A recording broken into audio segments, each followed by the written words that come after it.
Hello guys, welcome to another video of stock market funds. Horizon Reclaim India Limited. Guys, upcoming IPO आज open हो रहा है, जानेंगे complete analysis, business model, financial condition, performance, GMP कितना चल रहा है, लिस्टिंग कितना मिलेगा, अप्लाई करे या फिर नहीं, फाइनल डिसीजन क्या है, इन सभी पॉइंट्स को डिस्कस करेंगे। और ये कोई रिकमेंडेशन वीडियो नहीं, इसलिए जो भी फाइनल डिसीजन होगा अपने रिस्क पर लीजिएगा। चलिए फ्रेंड्स, वीडियो स्टार्ट करते हैं।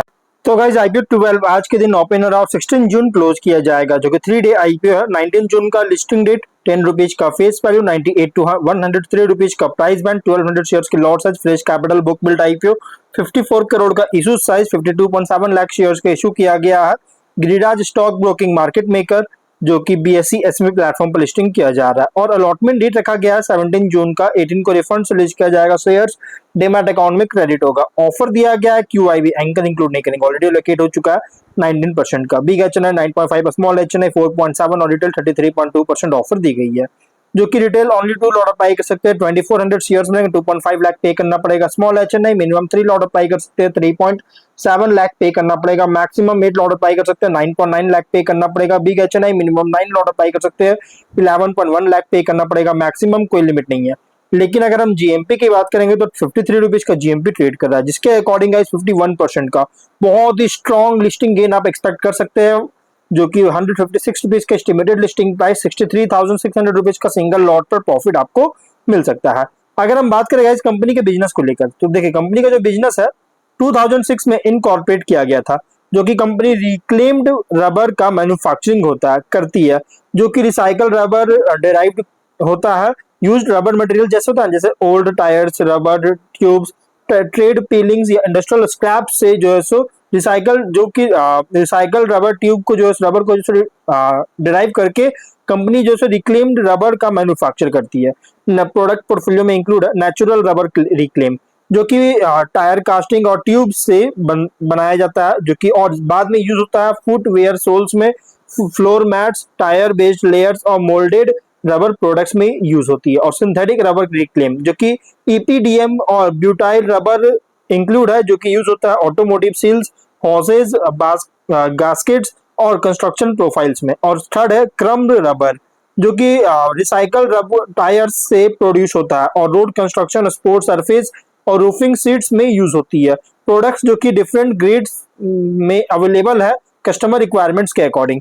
और कंपनी जो है प्राइमरली सेल करता है B2B और को सेल करता है, plus small and medium enterprise, जो कि एसएमई कंपनीज है या इंडस्ट्रियल कस्टमर्स है, इनको टारगेट करती है नॉर्थ। और कहाँ पे, तो इंडिया के नॉर्थ वेस्टर्न रीजन में मेनली कंपनी का ऑपरेट होता है। तो ओवरऑल बात करें तो रिक्लेम्ड रबर का मैन्युफैक्चरिंग कर रहा है, जो कि 3 मेन कैटेगरीज में ऑफर करती है B2B सेगमेंट में।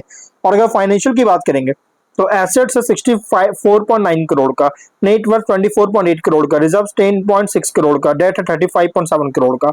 लेकिन रेवेन्यू प्रॉफिट 24 में 20.4 करोड़ का रेवेन्यू, 71 लाख का प्रॉफिट है। 25 में 36.4 करोड़ का रेवेन्यू, 7.1 करोड़ का प्रॉफिट है। और 26 में 50 करोड़ का रेवेन्यू, 10.5 करोड़ का प्रॉफिट है। कंपनी का फाइनेंशियल अगर देखा जाए तो टॉप लाइन हो या बॉटम लाइन, ग्रोथ है। देखिए टॉप लाइन में कंपनी का बहुत अच्छी ग्रोथ हो रहा है, लेकिन बॉटम लाइन अगर देखिएगा ना तो 25 से सडन बूस्ट देखने को मिल रही है बॉटम लाइन में। और पीयर्स अगर कंपेयर करें तो आउट परफॉर्मिंग होता है, मतलब कि उससे पीयर से बेहतरीन कंपनी का नंबर्स जनरेट हो रही है, फाइनेंशियल ग्रोथ हो रहा है, जो कि सिर्फ डाउट क्रिएट नहीं कर रहा है बल्कि सस्टेनेबिलिटी को लेकर कंसर्न रेज कर रही है। और अगर हम इसके कॉम्पिटिटर की बात करेंगे तो गाइस जिसमें है lead reclaim and rubber products limited, इसके अलावा डिफरेल टेक्नोलॉजीज, अमीन जी रबर, ये सभी इसके कॉम्पिटिटर जो कि सेम बिजनेस प्रोवाइड करता है। ऑब्जेक्टिव क्या है, तो वर्किंग कैपिटल रिक्वायरमेंट फंड करना चाहता है, आउटस्टैंडिंग बोरोविंग्स है उसका रीपेमेंट या प्रीपेमेंट करना चाहता है, प्लस एडिशनल प्लांट और मशीनरी इंस्टॉल करने के लिए कैपेक्स करेगी, जिसके लिए फंडिंग चाहता है और जनरल कॉर्पोरेट पर्पस के लिए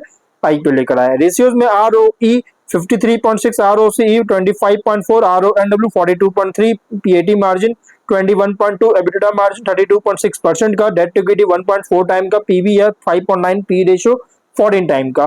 कंपनी का प्रोमोटर है 95.8% का प्रोमोटर होल्डिंग है प्री आईपीओ, और 201 करोड़ का अराउंड मार्केट कैप होगा। कंपनी के प्रोमोटर है मोहित बजाज और मलिका बजाज, इसके प्रोमोटर है। रिसेंट कंपनी जो है ना हाईली कॉम्पिटिटिव सेगमेंट में भी ऑपरेट हो रहा है। और कंपनी के रिसेंट फाइनेंशियल डेटा के अकॉर्डिंग जो प्राइस बैंड रखा गया बहुत ही एग्रेसिव प्राइस रखा गया, मतलब कि ओवरली प्राइस रखी गई है। लेकिन अगर हम स्वॉट एनालिसिस करें तो स्ट्रेंथ में कंपनी प्लास्टिक रिसाइकलिंग और सस्टेनेबल मटेरियल सेक्टर में ऑपरेट करता है, और रिसाइकलिंग प्लास्टिक वेस्ट को रीयूजेबल रॉ मटेरियल्स में जो कि इंडस्ट्रियल एप्लीकेशंस के लिए यूज कर सके इसमें इंगेज है। और एनवायरमेंटल सस्टेनेबिलिटी और सर्कुलर इकोनॉमी इनिशिएटिव्स पर ये जो फोकस इंक्रीज हो रहा है जिससे कंपनी को बेनिफिट मिलता है। और रिसाइकल प्लास्टिक प्रोडक्ट्स के लिए डिमांड ग्रो कर रही है जिससे लॉन्ग टर्म ग्रोथ को सपोर्ट करता है, लॉन्ग टर्म बिजनेस ग्रोथ को सपोर्ट करती है। और रिसाइकलिंग एंड प्रोसेसिंग कैपेबिलिटीज दोनों स्टैब्लिश कर चुका है जिससे ऑपरेशनल एडवांटेज क्रिएट करता है और वेस्ट मैनेजमेंट सपोर्ट करता है और रिसोर्स कन्वर्जेशन रिसोर्स कंसर्वेशन और वेस्ट मैनेजमेंट दोनों सपोर्ट कर रहा है। ईएसजी ट्रेंड्स के साथ अलाइन किया गया है। लेकिन वीकनेस की बात करें तो बिजनेस परफॉर्मेंस डिपेंड करता है प्लास्टिक स्क्रैप और रिसाइक्लेबल मटेरियल्स के अवेलेबिलिटी पर और इसके अवेलेबिलिटी कंसिस्टेंट अवेलेबिलिटी पर डिपेंड करता है। और प्रॉफिटेबिलिटी भी अफेक्टेड हो सकता है रॉ मटेरियल प्रोक्योरमेंट कॉस्ट में फ्लक्चुएशन के कारण। स्केल रिलेटिवली बहुत ही स्मॉलर है अगर कंपेयर करेंगे लार्ज रिसाइकलिंग और पॉलीमर कंपनी से। वर्किंग कैपिटल इंटेंसिव है कलेक्शन इन्वेंट्री और प्रोसेसिंग रिक्वायरमेंट्स के कारण। और इंडस्ट्रियल डिमांड पर डिपेंडेंस है रिसाइकल्ड मटेरियल्स के लिए। लेकिन अपॉर्चुनिटीज की बात करें तो डिमांड ग्रो कर रही है रिसाइकल प्लास्टिक्स और सस्टेनेबल पैकेजिंग सॉल्यूशंस के लिए। गवर्नमेंट का इनिशिएटिव्स है रिसाइकलिंग और वेस्ट मैनेजमेंट को प्रमोट करना जिससे इंडस्ट्री ग्रोथ को सपोर्ट करता है। और हायर वैल्यू रिसाइकल्ड प्रोडक्ट्स में एक्सपेंशन के कारण मार्जिन को इम्प्रूव कर सकता है। और रिसाइकल मटेरियल्स का एडॉप्शन इंक्रीज हो रहा है एफएमसीजी पैकेजिंग और मैन्युफैक्चरिंग कंपनीज के द्वारा जिससे कंपनी को एडवांटेज मिल रहा है। प्लस कैपेसिटी और को एक्सपैंड करना और न्यू ज्योग्राफिक मार्केट्स में एंटर करने का अपॉर्चुनिटी मिल रही है। लेकिन थ्रेट की बात करें तो कंपटीशन बहुत ही स्ट्रॉन्ग है। ऑर्गेनाइज्ड रिसाइकलर्स और वर्जिन प्लास्टिक मैन्युफैक्चरर्स है। इन्वायरमेंटल रेगुलेशंस में चेंजेस के कारण कॉम्प्लेक्स कॉस्ट को इंक्रीज कर सकता है। क्रूड ऑयल प्राइसेस में वोलेटिलिटी के कारण रिसाइकल्ड मटेरियल्स के कॉम्पिटिटिवनेस को अफेक्ट कर सकती है।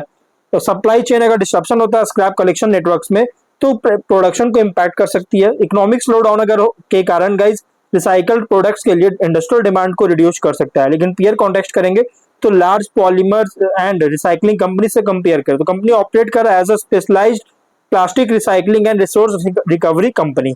और अगर अदर रिसाइकलिंग फर्म्स के अगेंस्ट अगर देखा जाए तो प्रोसेसिंग कैपेबिलिटी सोर्सिंग नेटवर्क और ऑपरेशनल एफिशिएंसी पर compete करता है। इन्वेस्टर के लिए आईपी रिप्रेजेंट कर रहा है रिसाइकलिंग सस्टेनेबिलिटी और सर्कुलर इकोनॉमी सेक्टर प्ले जहां ग्रोथ डिपेंड करता है recycled material demand regulatory support और इफिशिएंट वेस्ट प्रोसेसिंग ऑपरेशन पर।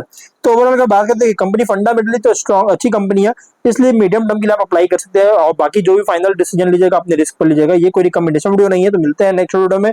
Till then bye bye.